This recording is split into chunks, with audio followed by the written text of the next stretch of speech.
আসসালামু আলাইকুম। সবাই কেমন আছেন? আশা করি সবাই ভালো আছেন।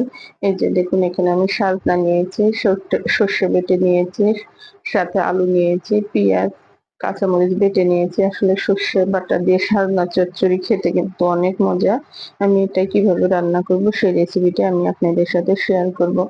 চুলায় একটা পাতিল বসিয়ে দিলাম। পাতিলের মধ্যে আমি সর্ষের তেল দিয়ে দিলাম। আসলে সালনা চচ্চড়িটা সর্ষে বাটা দিয়ে সর্ষের তেল দিয়ে করলে কিন্তু খেতে বেশি মজা। সয়াবিন তেল দিয়েও করতে পারেন, কিন্তু আমি আসলে সর্ষের তেল দিয়ে করব। এখানে আমি তেলটা গরম হলে তেলের মধ্যে পেঁয়াজ আর কাঁচামরিচটা বেটে রেখেছিলাম এটা দিয়ে দিলাম।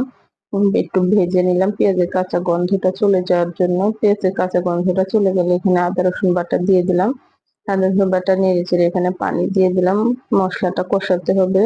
এখন আমি এখানে লবণ দিয়ে দিলাম। লবণটা অবশ্যই স্বাদ অনুযায়ী দিবেন। লবণটা আসলে অতিরিক্ত বেশি হলেও ভালো লাগে না। সর্ষে বাটাতে লবণটা অবশ্যই পরিমাণ মতো লাগবে সাজনা চচ্চড়িতে। হলুদের গুঁড়া দিয়ে দিলাম। এখানে আমি যেহেতু কাঁচামরিচ বেটে দিয়েছি, তারপরে এখানে আমি গুঁড়া মরিচ ব্যবহার করব। কিন্তু আমার সাজনা চচ্চড়িটা একটু ঝাল ঝাল হলে খেতে কিন্তু অনেক ভালো লাগে। এখানে আমি জিরা গুঁড়া দিলাম। জিরা বাটাও দিতে পারেন। আসলে অনেক সময় আপনারা কিন্তু ইয়ের সাথে পেঁয়াজ কাঁচামরিচের সাথে জিরাটা বেটেও দিতে পারেন। এখানে আমি সর্ষেটা বেটে রেখেছিলাম, এই সর্ষেটা দিয়ে দিলাম। সর্ষেটা দিয়ে এটা আমি ভালোভাবে নেড়ে চেড়ে নেব।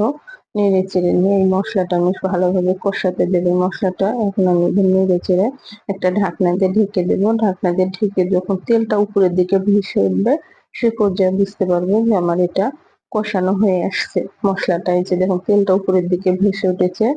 এই পর্যায়ে আমাদের মশলাটা কষানো হয়েছে। এই পর্যায়ে আমি সর্ষে আর আলুটা দিয়ে দিলাম।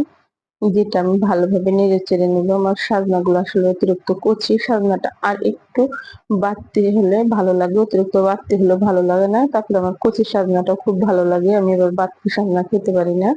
এটা ভালোভাবে নেড়ে চেড়ে এখানে পানি দিয়ে দিলাম।